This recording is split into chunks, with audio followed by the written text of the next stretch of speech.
할렐루야. 추운 날씨에도 하나님 찾아 나와 예배드리는 우리 성도님들의 마음을 주님께서 품어주시고 또 사랑으로 안아주실 줄 믿습니다.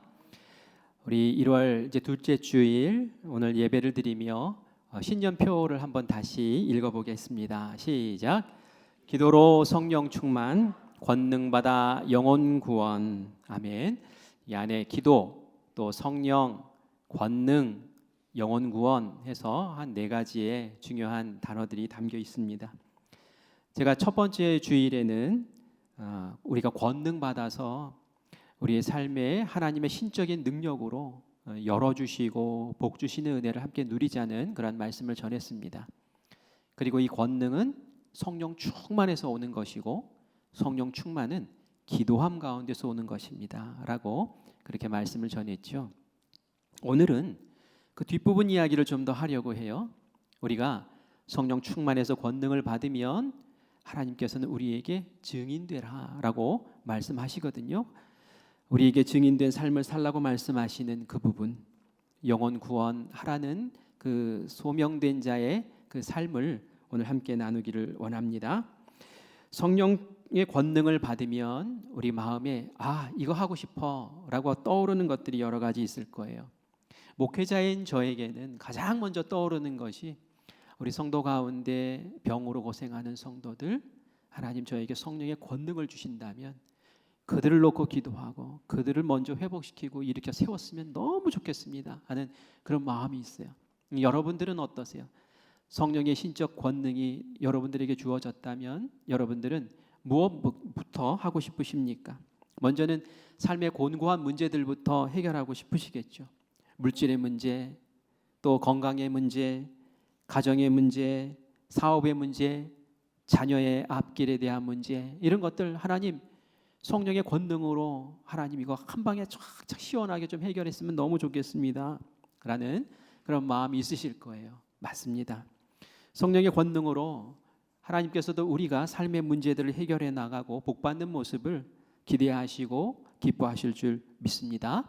그런데 오늘 본문 말씀에 보니까 예수님이 우리에게 성령 충만으로 권능 받으라고 하신 아주 본질적인 이유가 명확하게 제시되고 있습니다.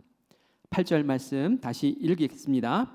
오직 성령이 너희에게 임하시면 너희가 권능을 받고 예루살렘과 온 유대와 사마리아와 땅끝까지 이르러 내 증인이 되리라 하시니라. 아멘. 성령님이 함께 하시는 이유, 권능 주시는 이유, 예수님이 그렇게 말씀하세요. 내 증인 되라고. 예수님의 증인 되라고. 너희들이 이 땅에서 그리스도인으로 살아야 할 이유가 바로 이것이고 내가 성령 충만으로 권능 주는 이유가 바로 이것이라고 그렇게 말씀하고 있습니다. 우리는 예수님 믿는 순간부터 이미 천국 갈 수 있는 특권을 얻은 줄 믿습니다. 천국은 우리가 비교할 수 없는, 이 세상과 비교할 수 없는 좋은 집이 마련되어 있고 우리의 삶의 모든 여건들과 조건들이 풍요롭게 갖추어져 있는 곳이에요.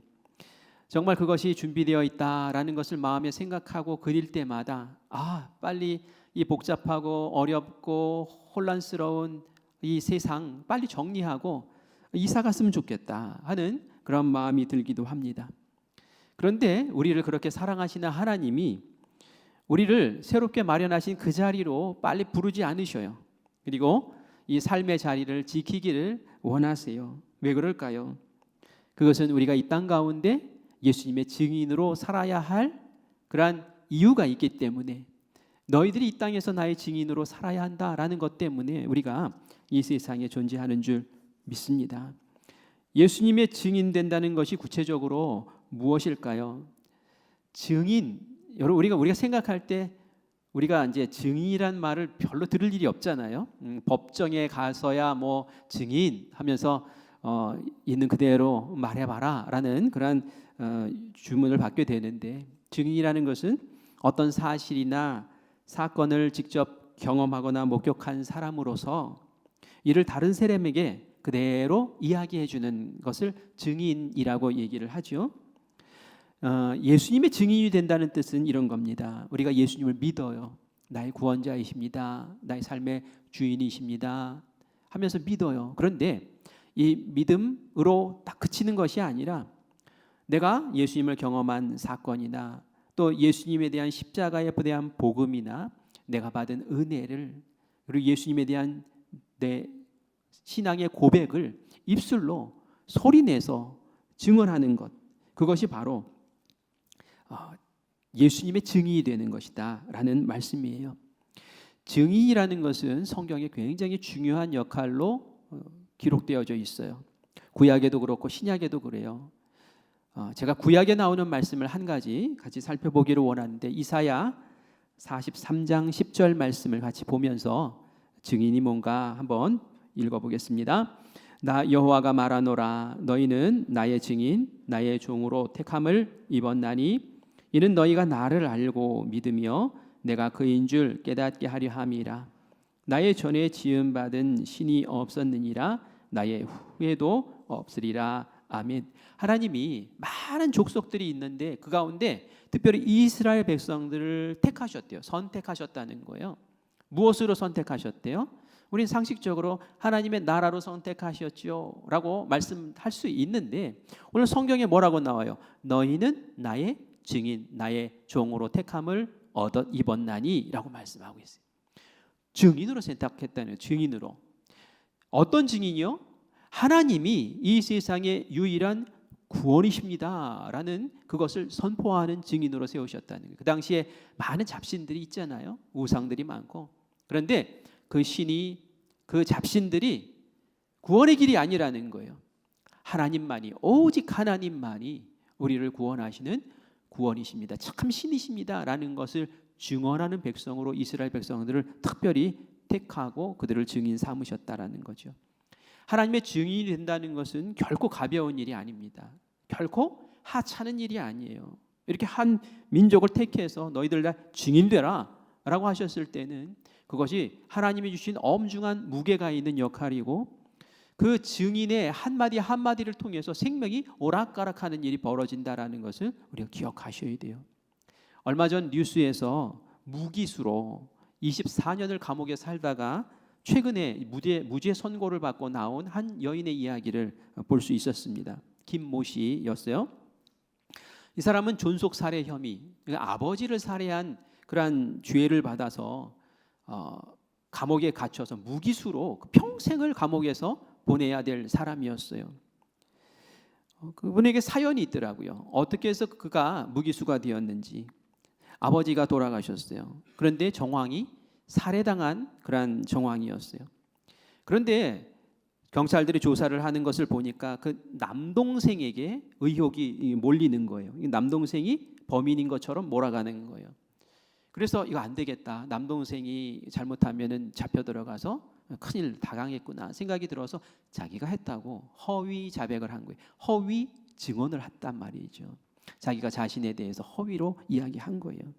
그러자 그것을 듣고는 아 그래 너냐 하면서 여러 가지 다른 증거들을 제시하면서 이렇게 살인자로 이제 정하게 되는 거죠. 깜짝 놀랐어요. 이렇게 될 줄은 몰랐어요. 그래서 이 여인이 그거나 허위 자백이라고, 내가 거짓으로 자백했다고 그렇게 얘기했으나 더 이상 빠져나올 수가 없게 돼 버리죠. 그래서 무기수의 심판을 받고, 그리고 24년 동안 20대 30대를 그냥 다 감옥에서 썩어버린 거예요.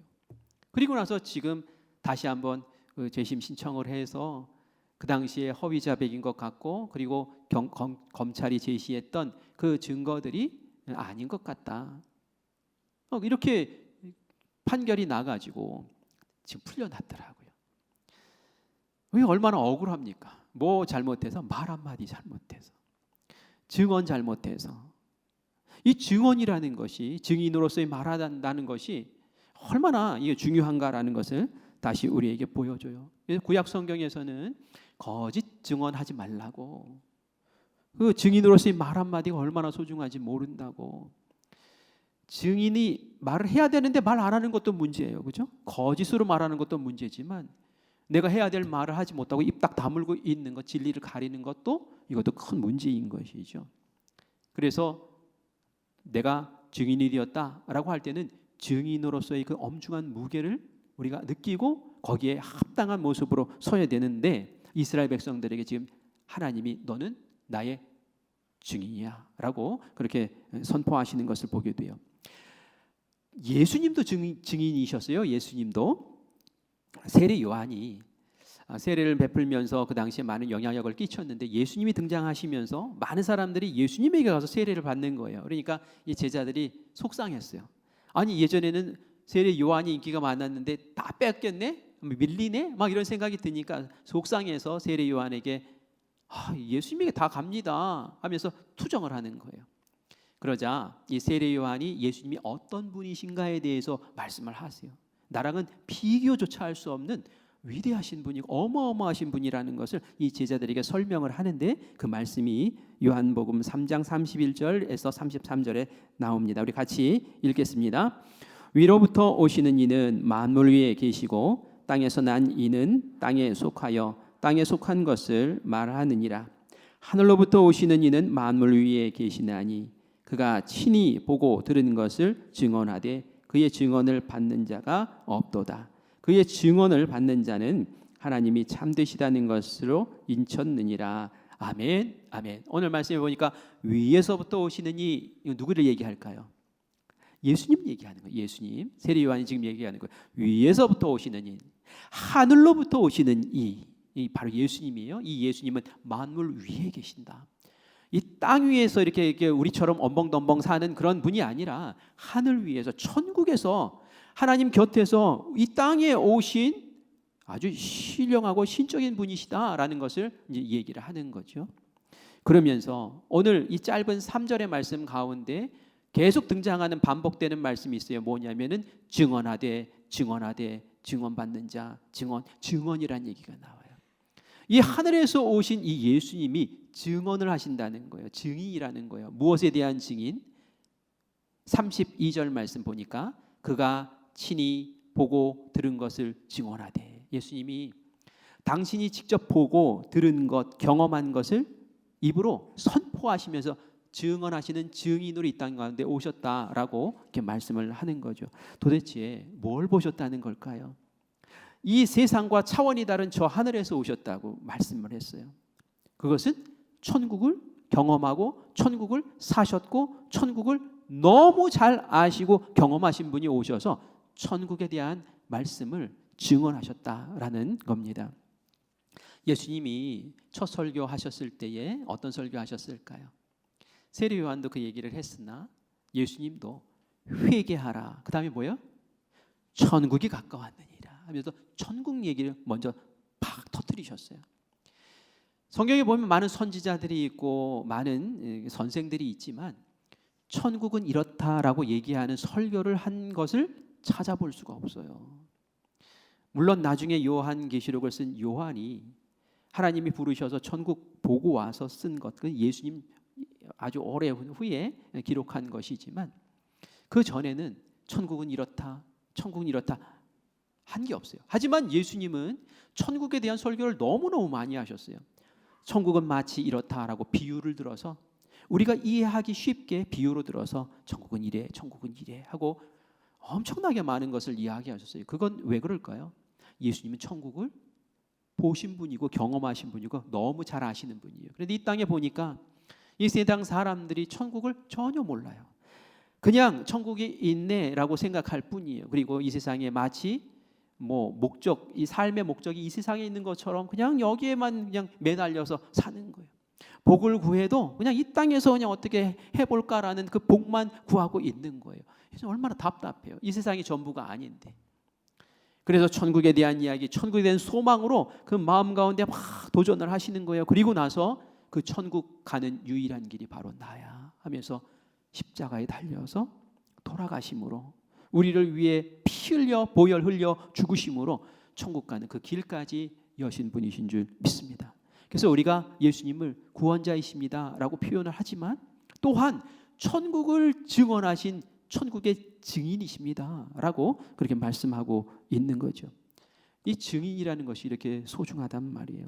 예수님이 이렇게 증인의 역할을 감당하실 때에 제 눈에 쏙 들어왔던 한 구절이 있었어요. 요한복음 3장 34절 말씀 같이 읽겠습니다. 하나님이 보내신 이는 하나님의 말씀을 하나니 이는 하나님이 성령을 한량없이 주심이니라. 예수님이 천국에 대해서 막 증언을 하실 때에, 말씀을 하실 때에, 그때 이전의 목수로서의 그런 모습이 아니었다는 거예요. 어떤 모습이었어요? 하나님이 성령을 한량없이 부어주셨다는 거예요. 이건 뭐예요? 다른 말로 하면 성령 충만인 거예요. 성령 충만. 성령 충만한 상태에서 예수님도 하늘나라의 증인이 되어서 그 증언을 쏟아내시며 이 땅에 사는 사람들이 천국 보며 살 수 있는 소망의 자녀 되게 하기 위해서 증인된 삶을 사셨다라는 것이죠. 이 성령 충만과 그래서 복음의 증인이 되는 것은 굉장히 밀접한 연관이 있는 것이죠. 성령이 충만해서 내 안에 하나님의 영으로 충만하면 내가 다른 사람과 한담, 잡담 이런 거 하지 않습니다. 그 사람과 하늘의 신령한 것들을 같이 이야기해야 돼요. 하늘의 비밀을 이야기하고 또 진리를 증언하는 증인이 된단 말이죠. 이 고귀한 역할을 예수님이 하늘로 승천하시며 제자들에게 탁 맡겨주신 거예요. 내가 증인으로의 삶을 살고 이제 하늘나라로 올라가니 너희가 이제는 증인이 되어야 된다. 너희가 성령을 받고 권능을 받고 그리고 증인이 되어야 돼라고 그렇게 말씀하시죠. 예수님이 승천하시면서 제자들에게 하신 말씀 가운데 우리가 지상명령이다, 이 세상에서 가장 위대한 우리에게 주신 명령이다라고 우리가 붙잡고 있는 것이 있어요. 그게 마태복음 28장 19절에서 20절 말씀이죠. 우리 같이 읽습니다. 그러므로 너희는 가서 모든 민족을 제자로 삼아 아버지와 아들과 성령의 이름으로 세례를 베풀고 내가 너희에게 분부한 모든 것을 가르쳐 지키게 하라. 볼지어다 내가 세상 끝날까지 너희와 항상 함께 있으리라 하시니라. 아멘. 아멘.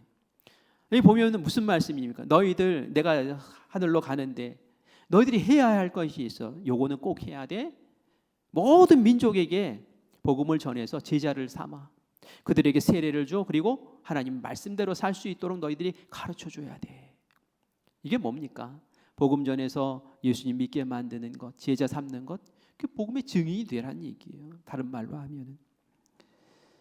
그리고 내가 너희와 함께 항상 함께 할 거야. 세상 끝날까지 함께 할 거야 라고 말씀하세요. 너희와 함께 한다는 게 뭡니까? 성령님으로 내 안에 역사하시고 나와 늘 동행하신다는 거죠.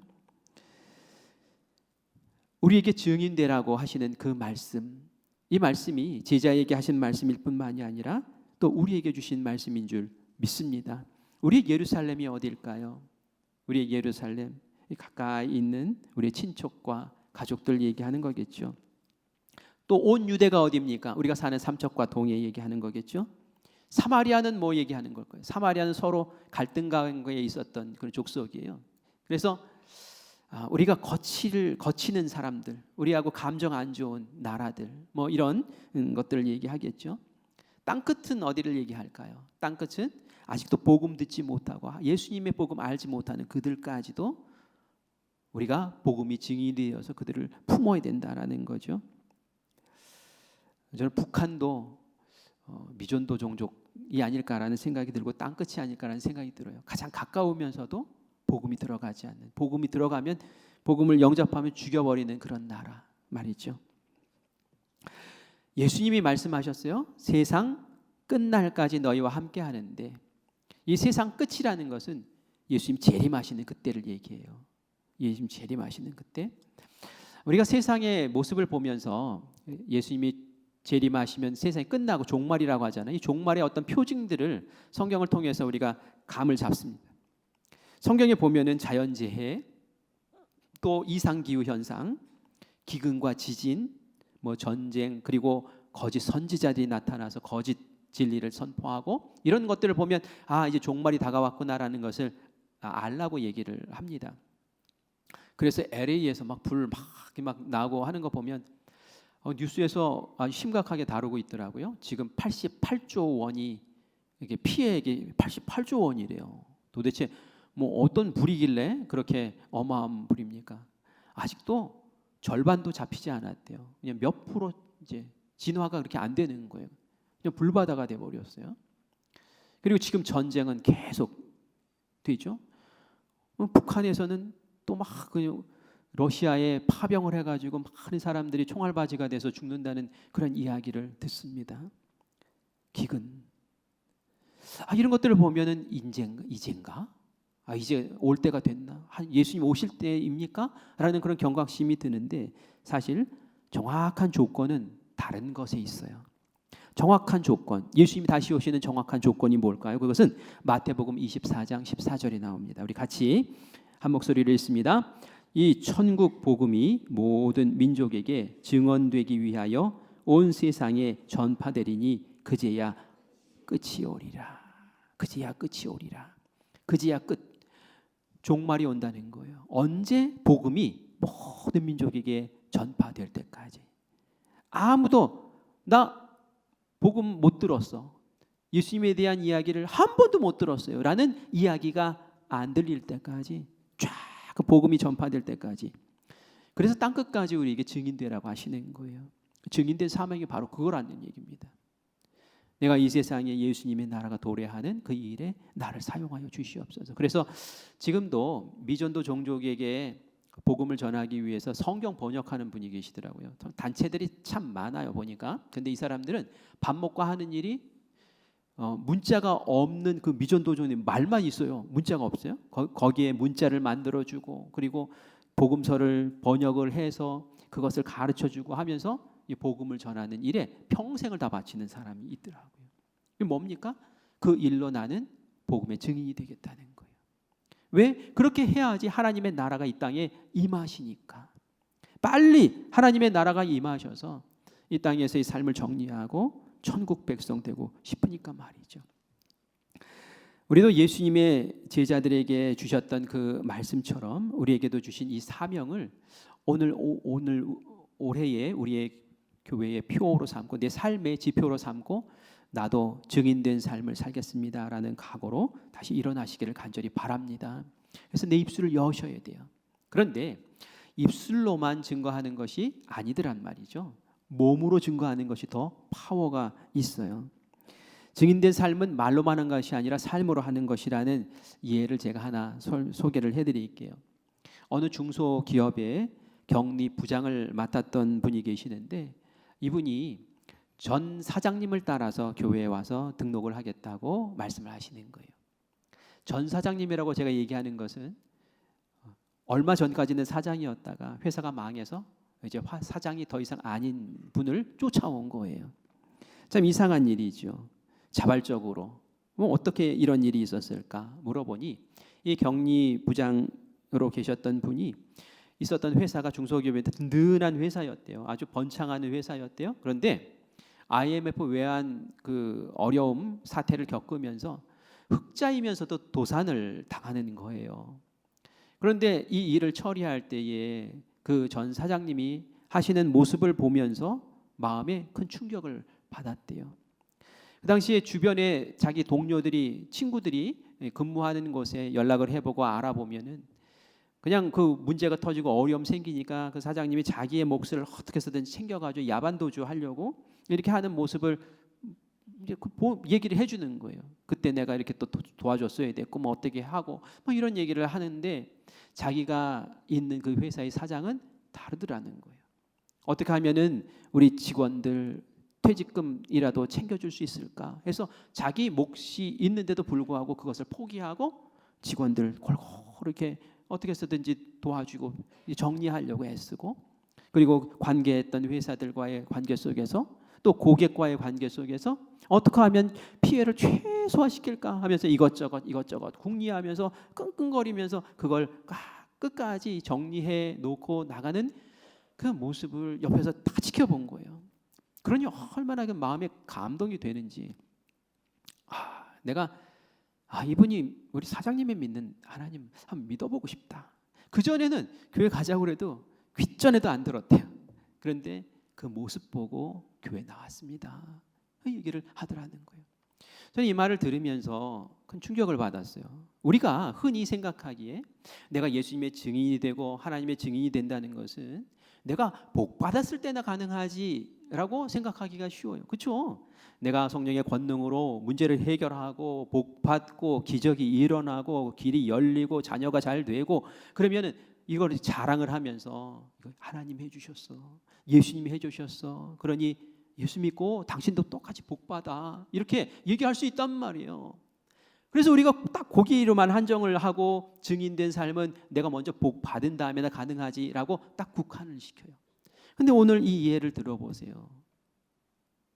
이 사람은 어려움 가운데서 오히려 주님의 마음으로, 하나님의 마음으로 그 문제를 해결해 나가고 뚫고 나가고 예수님의 마음으로 열심히 고난을 헤쳐나가는 그 모습을 보면서 야, 하나님이 이분을 통해서 뭔가 하시겠구나 라는 그런 마음을 갖고 나도 이분이 믿는 하나님 같이 믿어보겠다고 그렇게 나오는 역사가 일어나지 않습니까? 그래서 우리가 생각을 바꿔야 돼요. 내가 복 받았을 때만 증인이 아니라 내가 설령 내 상황과 환경이 어려울지라도 내가 그 안에서 하나님의 진실한 사람으로 헤쳐나가는 신앙인답게 살고 있다면 그 삶의 모습이야말로 또 다른 몸으로 보여드리는, 또 입술로 고백하는 그 증인의 삶의 모습이다라는 것이죠. 여러분들은 어떻게 증인의 삶을 살고 계십니까? 여러분의 직장에서 여러분은 나는 그리스도인이야 라고 떳떳하게 이야기하고 회식 자리에서 나는 교회 다니기 때문에 술은 제가 먹지 않겠습니다 라고 그렇게 이야기할 수 있습니까? 제가 우리 단기 선교 다녀온 후에 우리 집사님 한 분이 이 앞에서 간증하는 것을 들으면서 은혜 받았어요. 모두가 다 은혜였지만 그분 고백에 이런 거 있었어요. 제가 근무하는 곳에서 이만큼 이렇게 해서 단기 선교를 다녀오려고 합니다 했더니 교회 다니세요? 그런 얘기를 하더라는 거죠. 그게 뭐예요? 교회 다니는 걸 들키지 않고 싶었다는 거예요. 그전에는 내가 교회 다니는지 안 다니는지 몰랐으면 좋겠다라는 마음이 있었다는 거예요. 그런데 이제는 단기 선교 다녀와서 마음이 바뀌었다는 거죠. 내가 더 이제는 복음을 전하는 입술 되고 그 삶을 드러내는 그런 사람이 되고 싶다는 거죠. 여러분의 삶이 어떠세요? 내 직장 생활하면서 누가 내가 그리스도인이니까 알까봐 겁나십니까? 그럼 증인이 아닌 거예요. 내가 증인 되겠습니다 하면은 이제는 그 안에서 내가 삶의 자리에서 나의 그리스도인 된 모습을 보여야죠. 말로도 보이고 그리고 몸으로도 보이고 삶으로도 그렇게 보여야 될 줄 믿습니다.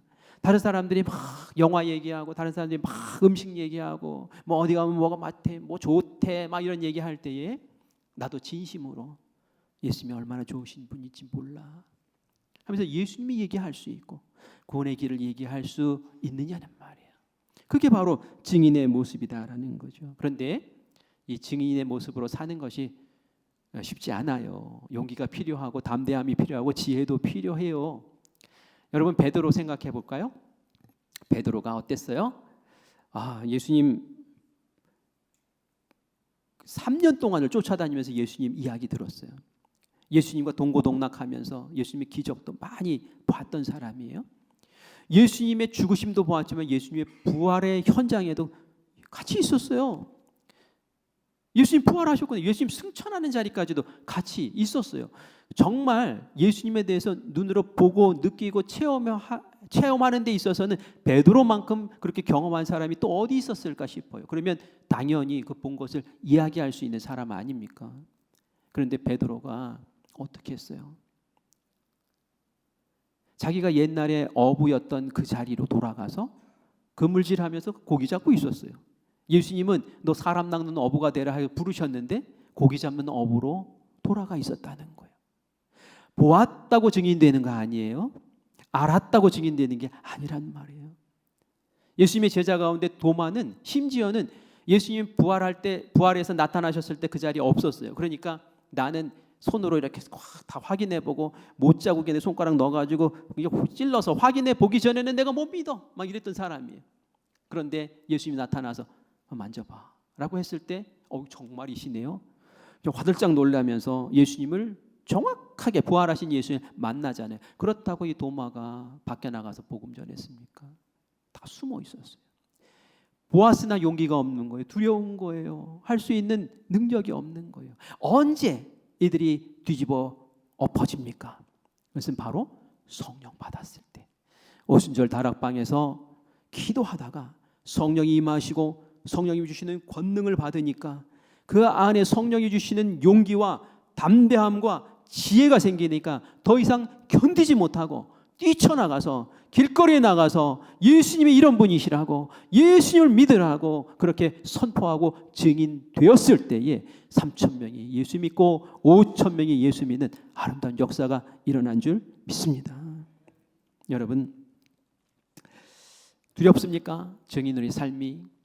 여러분, 입술 여는 것이 두렵습니까? 특별히 같이 사는 우리 분들, 우리 부모님이나 뭐 자녀들이나 남편이나 아내나 정말 얘기하기 어렵잖아요. 또 가까운 친구에게도 말하기도 좀 어렵잖아요. 두렵잖아요.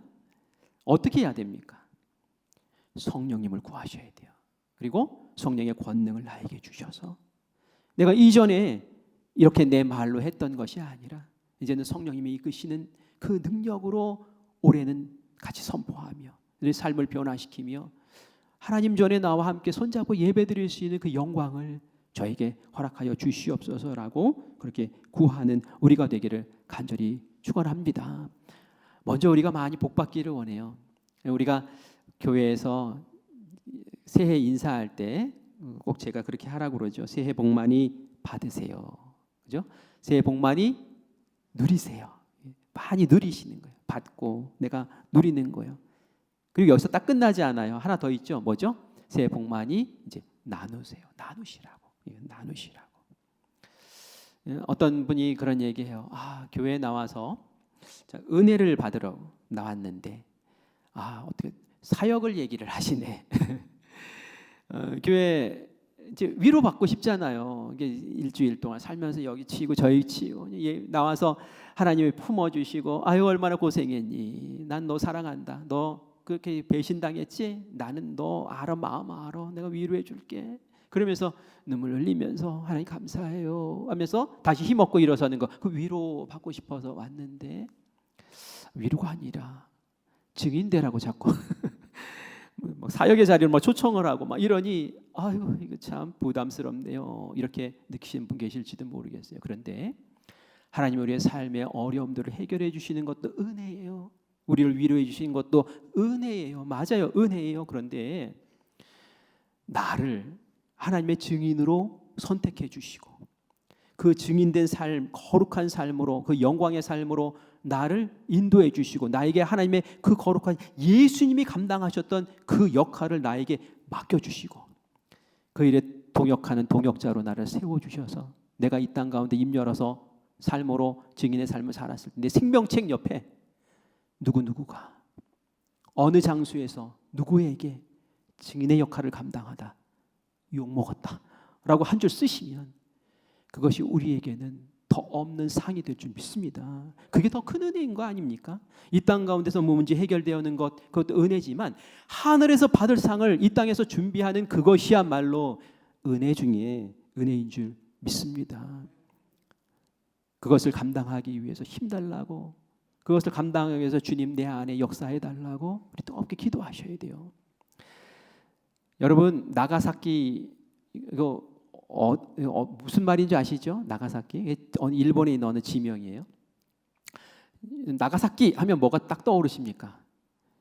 우동 딱 떠오르죠. 우동 떠오르고 원자폭탄 생각나고 원자폭탄 터졌던 그 지역이잖아요. 나가사키.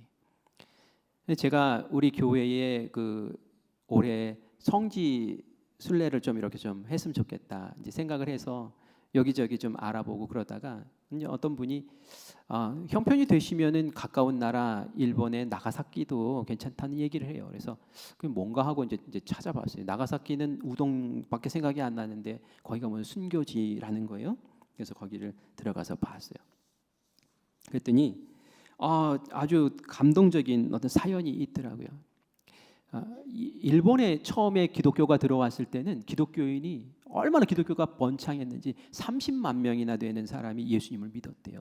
그런데 도요토미 히데요시라는 사람이 정권을 잡으면서 기독교인들을 핍박하기 시작한 거예요. 막 다 죽인 거예요. 예수님을 부인해, 배교해. 만약에 그거 안 들으면 그냥 죽이는 거예요. 예수님의 얼굴 모습을 그린 그림을 밟고 지나가라는 거예요. 그래서 못하면은 죽여버리는 거예요. 이런 순교의 사건들이 막 벌어지는 거죠. 그 당시에 1597년에 겨울에 한겨울에 이런 일이 있었대요. 26명이나 되는 사람이 예수 믿는 사람이 잡힌 거예요. 그래서 이 사람들을 사형장으로 이제 끌고 가는데 그 거리가 3km나 되는 거리였는데 그 한겨울에 옷을 가볍게 입히고 한쪽 귀를 잘라서 막 고통을 주는 한쪽 귀를 자르고 그래서 막 이게 비틀비틀하게 그렇게 해가지고는 끌고 갑니다. 거기에는 어른도 있었지만 10대 아이들도 3명이나 끼어 있었어요. 12살, 13살, 14살 아이들도 있었어요. 그 아이들을 끌고 가면서 그러면서 이제 유혹을 하는 거죠. 미혹을 하는 거죠. 지금 당장이라도 예수님 배신해. 예수님 모른다고 해. 예수님 없다고 해. 그러면 살려줄게. 너 여기서 바로 풀려나는 거야. 이거 얼마나 큰 미혹입니까? 한 3km를 걸어가니까 1시간 정도 걷는 거 아니에요. 겨울길에. 그러면서 계속 옆에서 그렇게 얘기하는 거예요. 그러나 아무도 배신하지, 배교하지 않아요. 그리고 나서는 그 사형장에 끌려갔더니 그들을 달아맬 26개의 십자가가 쭉 널려 있더래요. 이때에 입을 열었던 사람이 그 10대 소년이 그렇게 입을 열었어요. 이 중에 내가 져야 될 나의 십자가는 어떤 것입니까? 이렇게 물어대는 거예요. 나 그 십자가 지겠다는 거예요. 나에게 짊어질 십자가 알려달라고. 함께했던 그 25명의 사람들이 그 말 한마디에 감동을 받아서 그래 우리가 어떻게 배교를 하니? 나의 십자가는 어떤 거냐고. 나도 그 십자가 지겠다고. 26명이 다 십자가 가지고 그 자리에서 순교를 한 거예요. 그 아이의 입에서 그런 얘기가 나왔어요. 어머니에게 배교하지 말라고 꼭 말씀해 주세요. 그리고 우리를 순교당하게 만든 히데요시 원망하지 말게 해달라고 말씀해 주세요. 오히려 그를 위해서 기도하고 이 일본인들 구원받게 해달라고 기도하게 해주세요 라는 말을 남겼다는 거예요. 지금 그곳에 가면 기념관이 있고 그 26명의 그 흉상이 쫙 제작되어서 벽에 이렇게 전시가 되어 있고 그 순교의 현장의 그림들이 전시되어 있는 곳이라고 얘기를 합니다. 지금은 그들이 죽은 순교당한 분들이지만 우리에게 지금 증언하고 있는 거예요. 예수님이 어떤 분이신지.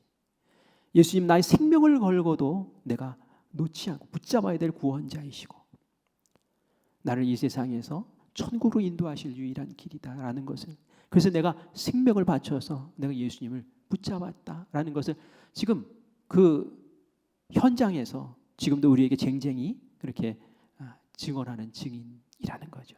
어떻게 이런 삶을 살 수 있었을까요? 그것은 그들의 마음에 성령 충만했기 때문인 줄 믿습니다. 차고 흘러 넘치는 거예요. 우리가 그것을 구해야 돼요. 나 예수님 알아요? 예수님 어떤 분인지 알아요? 십자가의 의미도 알아요. 그리고 내 사랑하는 사람들이 있어요. 어떻게 해야 됩니까? 이제는 성령 충만하게 하시옵소서. 나에게 권능을 주시옵소서. 그래서 증인된 삶을 살게 하여 주시옵소서. 그렇게 기도하고 그 능력으로 여러분의 주변을 천국으로 만드시는 모두가 되기를 간절히 축원합니다. 우리 큰빛 축제 작년에 했어요. 아쉬움이 있었어요. 많은 사람들의 이름을 올려드렸어요. 한 7, 80여 명의 이름을 올려드렸어요. 그리고 그 당일날 또 많은 분들이 오셔서 함께 예배드렸어요. 너무 감사했어요. 그런데 정작 등록해서 우리 가족이 된 분들은 많지는 않아요. 그렇다고 제가 실망할까요? 아니요, 실망 안 해요. 올해 또 하면 되는 거예요. 그 이름들 아직 함께 예배드리든 못하지만 하나님께 올려드렸던 그 이름들을 우리 다시 붙잡읍시다. 그리고 작년에는 하나님 저희들의 발걸음이 이곳에 오지 못하였으나 올해는 내가 성령의 권능으로 그들을 권면하고 그들을 뜨겁게 사랑하고 하나님 마음을 전할 때에 움직여서 올해는 그들이 열매되게 하시고 하나님 안에 역사하는 은혜가 있게 해달라고 그렇게 기도합시다. 예, 주님의 나라가 임하는 그날까지 우리 새생명 구원하는 그 축제는 계속될 거예요.